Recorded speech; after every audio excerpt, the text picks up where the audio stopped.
Petrol पंपों के बाहर लंबी लंबी कतारें, खाने पीने के सामानों की किल्लत, लगातार भारी हो रहा चीन का कर्ज और दिवालिया होने की कगार पर खड़ा एक मुल्क।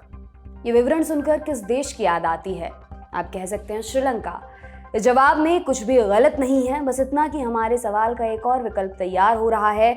आज की कहानी इस विकल्प से जुड़ी हुई है। इसका नाम है लाओस। भारत की पूर्वोत्तर सीमा से सटा है म्यांमार और उससे सटा है लाओस। आज हम जानेंगे लाओस का इतिहास क्या है और लाओस चीन के कर्ज के मकड़जाल में कैसे फंसा।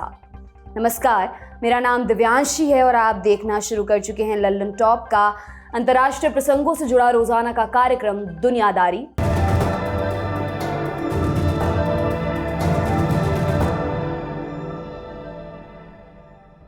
पहले बात लाओस और वहां के आर्थिक संकट की होगी।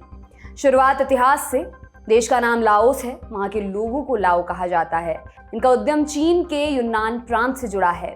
13वीं सदी में लाओ कबीले को दक्षिण की तरफ खदेड़ दिया गया। उस समय चीन के दक्षिण में खमेर साम्राज्य का राज हुआ करता था। आज के दौर में खमेर साम्राज्य की विरासत कंबोडिया के पास है। लाओ कबीले के एक राजकुमार ने 1353 ईस्वी में पहले लाओ साम्राज्य की स्थापना की। इसका नाम रखा गया लानजियांग। हिंदी में इसका मतलब होता है 1000 हाथियों की भूमि। उस दौर में आस पड़ोस के देशों में साम्राज्य विस्तार को लेकर लड़ाई छिड़ी हुई थी। इसकी चपेट में लाओ साम्राज्य भी आया। उन्हें भी इस लड़ाई का हिस्सा बनना पड़ा। साम्राज्य का आकार घटता बढ़ता रहा। फिर आया साल 1694 का। उस बरस लाओ साम्राज्य के राजा सोलिगनाव वोंगसा की मौत हो गई। राजा की अपनी कोई संतान नहीं थी। इसके कारण उत्तराधिकार का झगड़ा शुरू हो गया। 1707 में लानजियांग साम्राज्य 3 हिस्सों में बंट गया। इसके बावजूद आपस का झगड़ा नहीं रुका। 1779 में थाईलैंड के शासक ने लाओ साम्राज्य के इलाकों पर कब्जा कर लिया। 19वीं सदी के अंतिम सालों में फ्रांस इंडो चाइना में अपना कारोबार फैला रहा था। 1893 में उसने लाओ साम्राज्य को अपनी कॉलोनी बना लिया। फ्रांस ने इस कॉलोनी को लेस लाओस का नाम दिया। यहीं से लाओस अस्तित्व में आया। दूसरे विश्व युद्ध के दौरान कुछ समय तक लाओस पर जापान का कब्जा रहा। विश्व युद्ध में जापान की हार हुई। जापान के निकलने के बाद फ्रांस का शासन दोबारा शुरू हुआ, लेकिन ये लंबा नहीं चल पाया। इंडो चाइना क्षेत्र में फ्रांस को भारी विरोध झेलना पड़ रहा था। उनके लिए इस इलाके में शासन चलाना मुश्किल हो रहा था। आखिरकार जेनेवा अकॉर्ड्स के तहत 1953 में लाओस को आज़ादी मिल गई। भारी शासन से तो देश आज़ाद हो चुका था, लेकिन अंदर की कलह बढ़ती जा रही थी। दरअसल दूसरे विश्व युद्ध के बाद लाओस में फ्रांस के खिलाफ आंदोलन शुरू हुआ, लाओ इसारा के नाम से, यानी फ्री लाओस मूवमेंट। दिलचस्प ये कि इस आंदोलन का नेतृत्व राजा का भांजा कर रहा था। उधर राजा ने फ्रांस से हाथ मिला लिया। फ्रांस ने आंदोलन को कुचल दिया। 1953 में फ्रांस ने लाओस को आज़ाद कर दिया, लेकिन राजशाही बरकरार रही। इससे लाओ इसारा का एक धड़ा नाराज हो गया। इसका नाम था पथेट लाओ। ये धड़ा राजशाही के खिलाफ था। उनका कहना था कि राजा फ्रांस के हाथों की कठपुतली हैं। उन्होंने राजशाही के खिलाफ विद्रोह कर दिया। पथेट लाओ को नॉर्थ वियतनाम के कम्युनिस्ट शासन से सपोर्ट मिल रहा था। फिर आया 1954 का साल। वियतनाम में फ्रांस की निर्णायक हार हुई। इसके बाद फ्रांस इंडो चाइना से निकल गया। फ्रांस के निकलते ही अमेरिका की एंट्री हुई। तब तक डोमिनो थ्योरी चलन में आ चुकी थी। इस थ्योरी के मुताबिक अगर एक बार किसी देश में साम्यवादी सरकार बनती है तो उसके आस पड़ोस के देश जल्दी ही उसकी चपेट में आ जाएंगे। एशिया में डोमिनो थ्योरी का जो मॉडल बना था उसमें लाओस चौथे नंबर पर था। कोल्ड वॉर में अमेरिका की पूरी लड़ाई सोवियत संघ के साम्यवादी विस्तार को रोकने की थी। उसने लाओस में राजशाही को हथियारों की मदद दी पथेट लाओ को रोकने के लिए।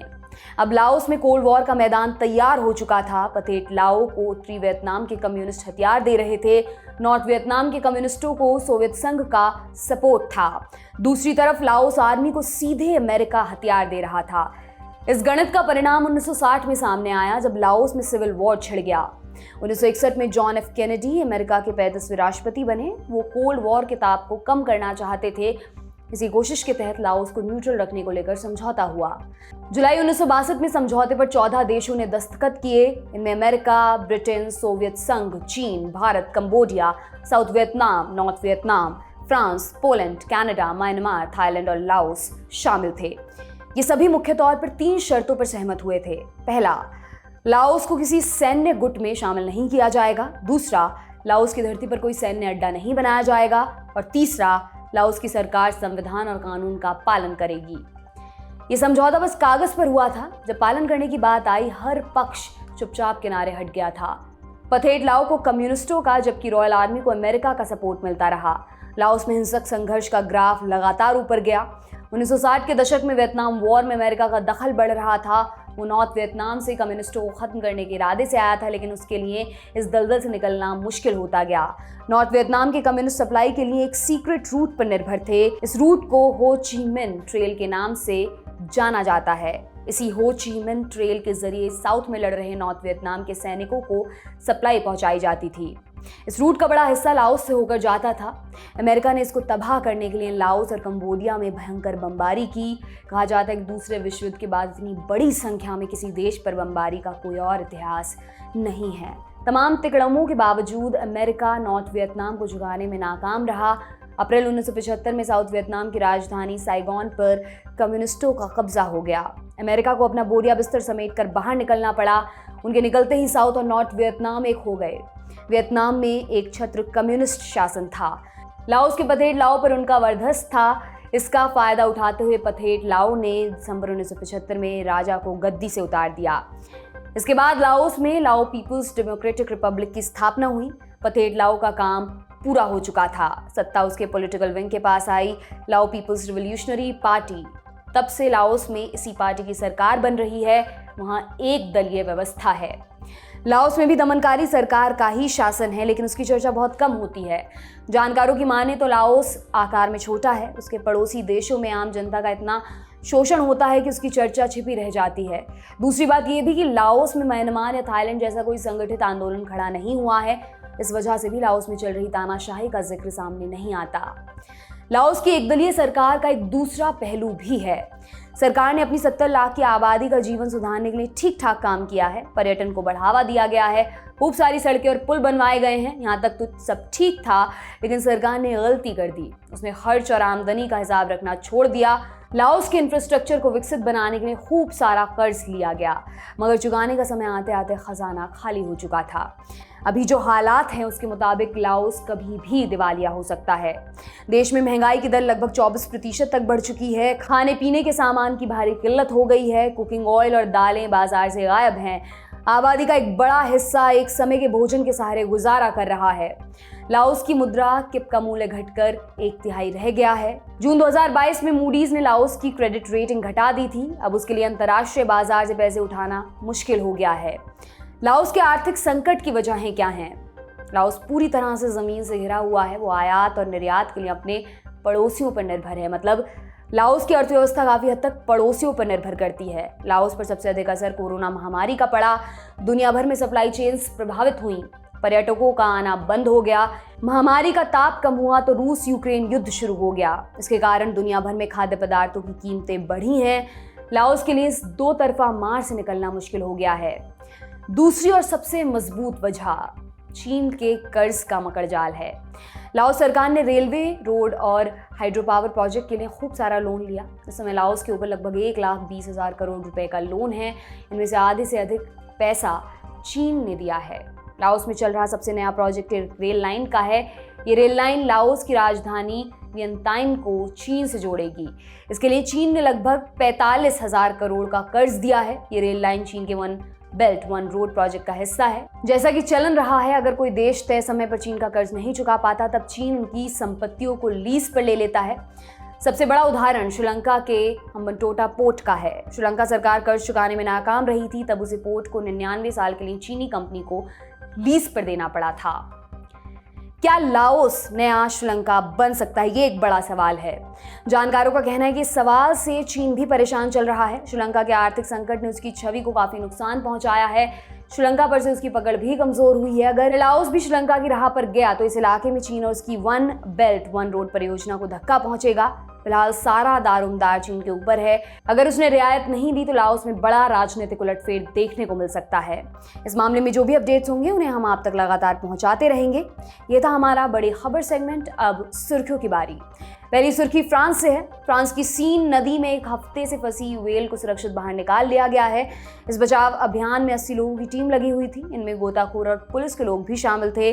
मछली को बाहर निकालने में लगभग 6 घंटे लगे। इस मछली का वजन लगभग 800 किलो बताया गया है। आमतौर पर इसका वजन 1200 किलो के आसपास रहता है। वजन में कमी से वैज्ञानिक चिंतित हैं। दरअसल हफ्ते भर से नदी में फंसे रहने की वजह से मछली बीमार पड़ गई।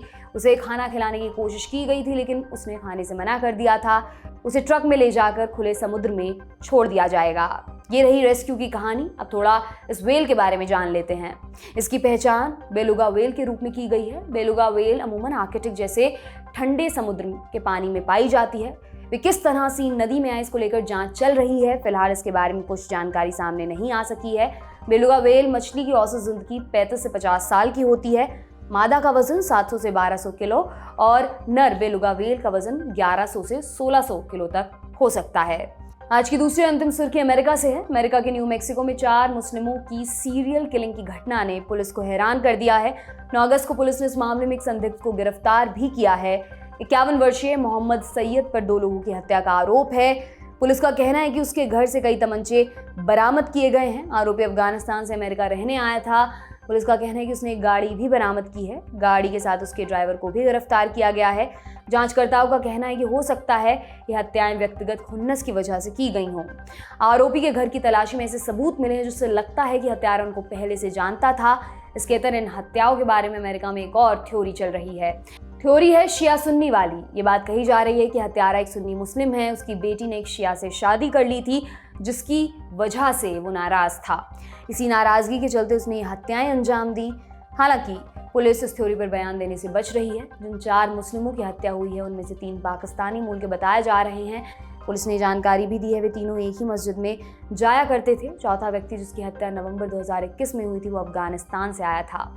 अमेरिका में मुस्लिमों की हत्याओं के बाद इसका विरोध दुनिया भर में होने लगा है। इस घटना पर अमेरिका के राष्ट्रपति जो बाइडेन का बयान भी आया। उन्होंने इन हत्याओं की निंदा की है। बाइडेन ने रविवार को ट्वीट किया, मैं अल्बुकर्क में 4 मुस्लिम पुरुषों की हत्याओं से नाराज और दुखी हूँ। जब तक हम पूरी जांच का इंतजार कर रहे हैं, मेरी प्रार्थना पीड़ित परिवारों के साथ है। हमारा प्रशासन मुस्लिम समुदाय के साथ मजबूती से खड़ा है। इन घृणित हमलों के लिए अमेरिका में कोई जगह नहीं है। देश दुनिया की बाकी हलचल पर हमारी नजर बनी रहेगी। आप बने रहिए लल्लन टॉप के साथ। आज का दुनियादारी यहीं पर समाप्त होता है। कल फिर मुलाकात होगी इसी उम्मीद के साथ। विदा लेती हूँ। शुक्रिया। शुभ रात्रि।